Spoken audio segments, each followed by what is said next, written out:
All right, Shalom. First and foremost, I want to give all honor, glory, and praises to Yahweh, Bahashem, Yahweh Shai, Bahashem, Rakar Kadash. Double honors to the apostles and elders of Great Millstone. Peace, blessings, and salutations to the hopefully elect. All right, and I want to get into a quick lesson just about the herbs, and different things. And the main reason I'm doing this lesson is because Salakia, first of all, I want to say Salakia, I haven't been making videos in the frequency that I should. I've been working on my car lately, trying to get everything situated, and been trying to stay in the spirit, but I haven't been making the videos like I needed to. I've been super tired, transitioning, a lot of things been changing. But I wanted to go ahead and make this video. So getting to the topic, there are different herbs that brothers can buy. Let's just get the scripture first. Ecclesiasticus 38 and 4. The Lord hath created medicines out of the earth, and he that is wise will not abhor them. Meaning you will not avoid them. You ain't gonna frown up about them. You're gonna look at the herbs and you're gonna understand the benefit that comes with them. Even if they might taste nasty or whatever the case may be, you understand they're good for you, and so you're not gonna avoid them. If you're wise. Now, I was getting into the herbs. I went and bought a few different bottles of herbs, like just different stuff. Burdock root, some turmeric with capsaicin, just different things with different benefits. Hawthorn berry, which is a good blood regulator. I already had some Boswellia serrata, which is I think it's frankincense resin in a pill form that you can ingest, you can take into your stomach. But anyway, so with all these different healthy pills that I've been trying to get into, or herbs I should say, so the pills, usually come in a gel cap, and it contains the actual herb inside of it, ground very finely or chopped up really small. And what I realized as I was looking for them was a lot of them have these gelatin capsules on them, and of course we don't rock with gelatin now. In my traveling and my going along, I've discovered that there are different types of gelatin. There is a bovine or cow gelatin that is used in certain things. For example, I'll give you a good example. Pop-Tarts.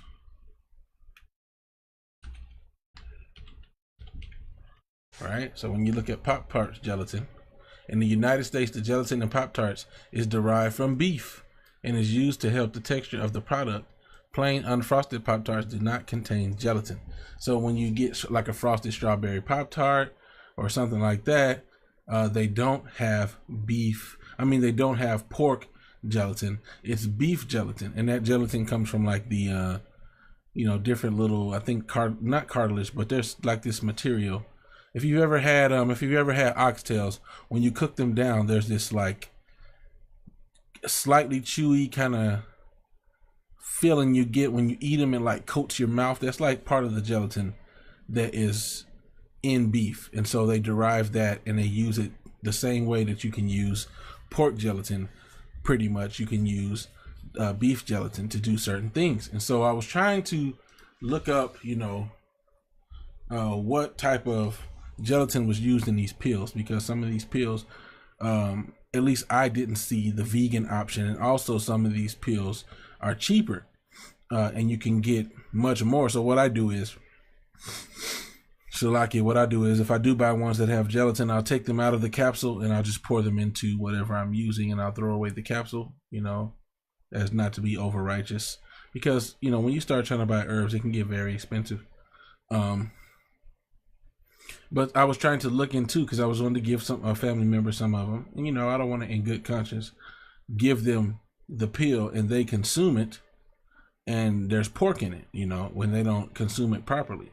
So I had to do the research to know, okay, is this derived from pork? So I can tell them, hey, look, you need to take it out of the capsule. Now they're not exactly like I am. I've talked to them about the truth. And they're kind of one of those people that's not 100% sold. They've been in a Christian church for all these years.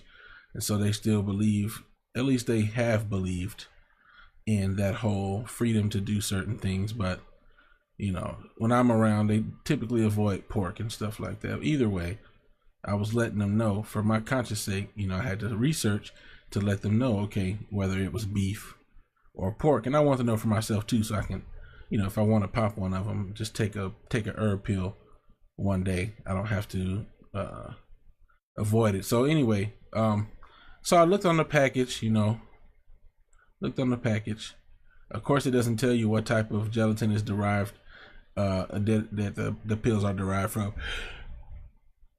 Excuse me, on the package. And so I had to call up to the vitamin shop, which is where I got my pills from, and it's like their brand of pills that they sell in the vitamin shop, the orange and white bottles. Let's see, vitamin shop. You know, let's skip. Salakia X. Just show you, like, you know, Salakia. Yeah. So I could just click on this. There you go. You know, hit hawthorn extract. You know, whole standardized hawthorn. So when you look right there, other ingredients: gelatin and rice flour. You know, and Esau's the devil, man, because these things are made with gelatin and rice flour, but they have like I can't think of it. Like, let me see. How do you spell it? Turmeric. Let's get some turmeric. One of these, see, look at this. They have vegetarian capsules that you can use. That when you look at the other ingredients, it has vegetable cellulose, magnesium stearate, and silica. So these are made, you know, from different. Oh wow, $50. These must be a big, 120. But yeah, you know. And this is one I have a smaller bottle, but this is one of the things I use as well. Turmeric with curcumin. It's good for like a antioxidant, you know, cellular health, cardiovascular, joint pain. You know, it's lowers inflammation. You know, but anyway, to the point. You know, he's a devil because there are other options. So I was trying to look, you know, like, okay, what type of gelatin is this? I'll figure, hey, maybe I'll get lucky. It's beef gelatin. You know, I called up to the vitamin shop, asked him. He couldn't find it. He went on the website to the people who actually sell this stuff, and he couldn't find it on their website. Turns out you got to call in to get product information. I called in. Turns out these things are mixed with pork and beef. They are pork and beef derived mixtures that's used for the capsules, and all of them are mixed with both animals. So you know, you Akyam, if you have to buy pills that have the gelatin on them, then of course take them out of the gel cap, and the actual herb itself that is in the cap should be fine to consume. You know, like I said, you don't want to be super over righteous, but I just feel like that's wicked, you know, or that is wicked that Esau would put the healthy pills, the healthy plants and stuff inside of an unclean animal packaging, you know, because Esau knows what he's doing. He's like, oh, you niggas want to get healthy, right? Well, I'm gonna pump you full of pork through the pills, you know. But you know, I just want to get into that. Let's see here. You know, and this is another reason why we can't trust our enemy. Ecclesiasticus 12:10. Never trust thine enemy, for like his iron rusteth, so is his wickedness. You know. So I mean, the point is, you know, and I got a little rust on my vehicle, you know, and I sanded down all the rust. And I didn't really put a treater on it. I should have put a treatment on it to try to stop it a little more. But I sanded it down. In certain areas of the rust, hey, it's coming back, you know. And so that's the point. Never trust thine enemy, for like his iron rusteth, so is his wickedness. Because guess what? Iron's gonna rust. If you leave a cast iron,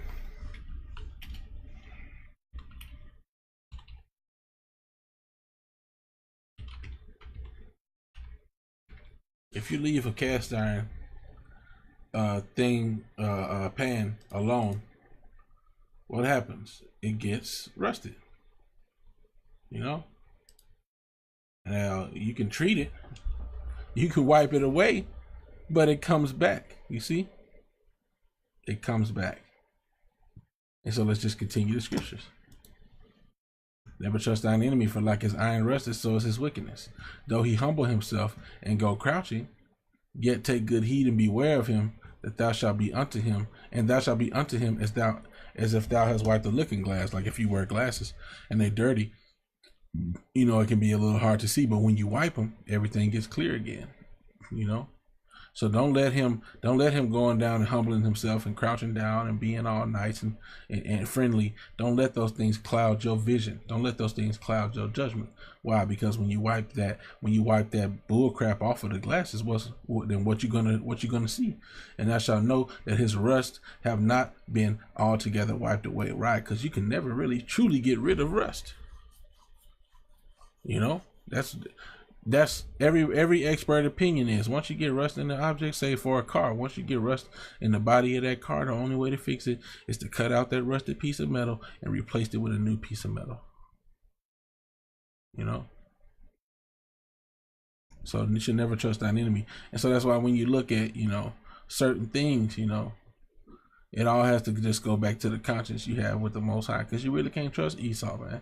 Esau can tell you it's GMO and it can be the same old shit.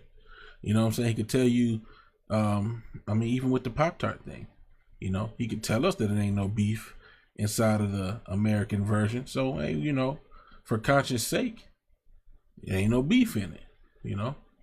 But really, how do you know?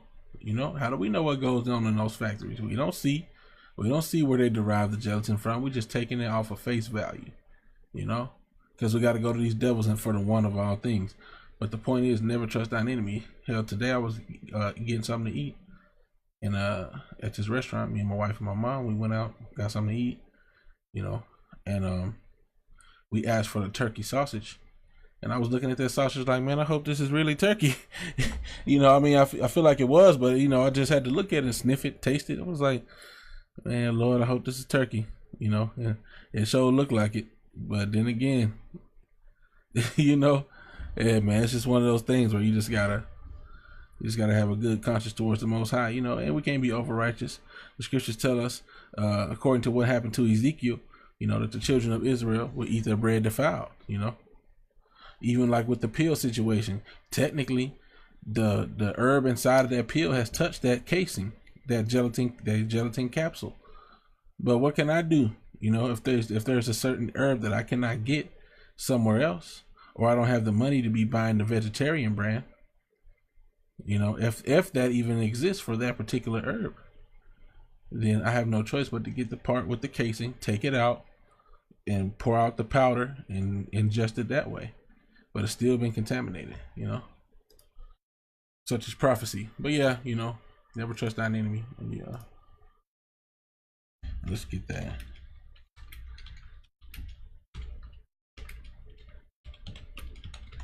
Get that bread defiled. Ezekiel 4:13. And the Lord said, let's see here. Ezekiel 4:12. And thou shalt eat it as barley cakes, and thou shalt bake it with the dung that cometh out of man in their sight. And the Most High said, even thus shall the children of Israel eat their bread defiled, eat their defiled bread among the Gentiles, whether I will drive them, you know. So all of our bread has been defiled, you know what I'm saying? Like, it is what it is. Now, of course, you know, I don't know how extreme it is of what's been mixed into it, but in some cases it's pretty bad, you know, like fruit. Did you know that fruit is coated with shellac, something called shellac? Shellac is derived from bugs, if I'm not mistaken. See, shellac is a resin secreted by the female lac bug. Watch this. Shellac, wax, fruit.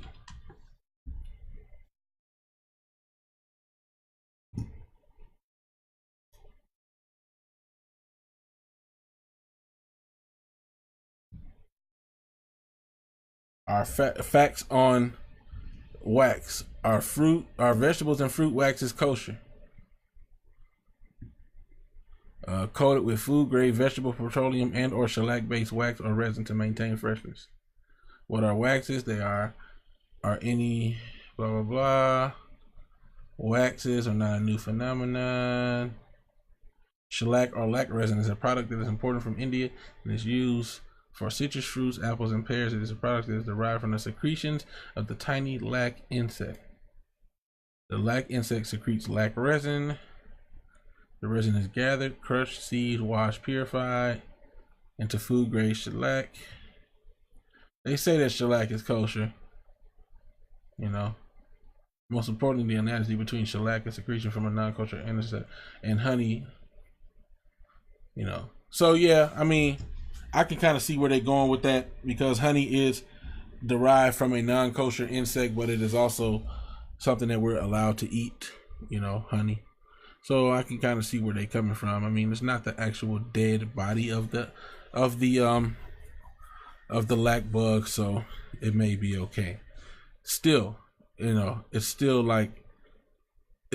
is a curse that we have to scrutinize the things that we ingest so deeply, because the captivity that we're in, we're gonna eat our bread defiled. You know, there's all type of things, man. You'll drive yourself crazy really going deep into the different things that contaminate our food, the different things that are in bread, the different things that are in wheat, different amount of bugs and contaminants that are allowed to be in certain products we ingest, coffee, you know, tea. It's just, the list goes on and on. So that prophecy definitely has come to pass, that we shall eat our bread defiled among the Gentiles, whether he will scatter us, you know. But eventually all this stuff is going to come back on the head of Esau, and I'm going to probably end it with this scripture here, Job 5:13.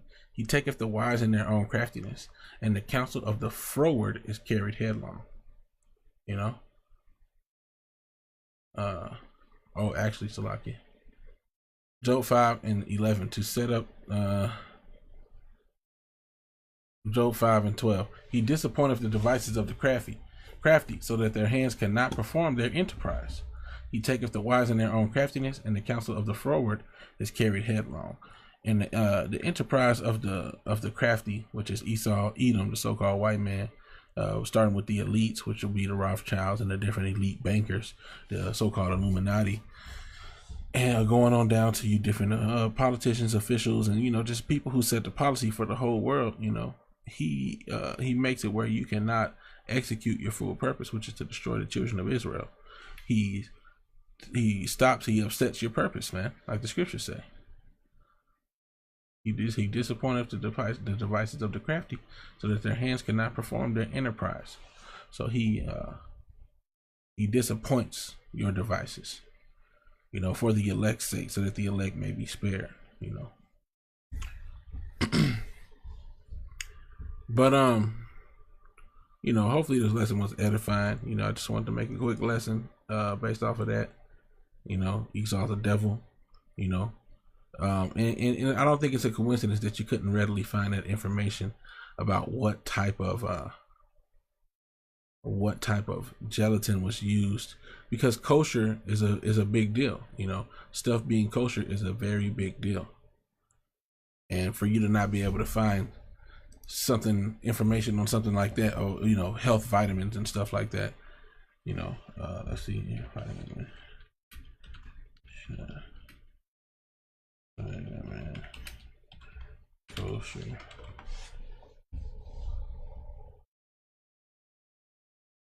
You know.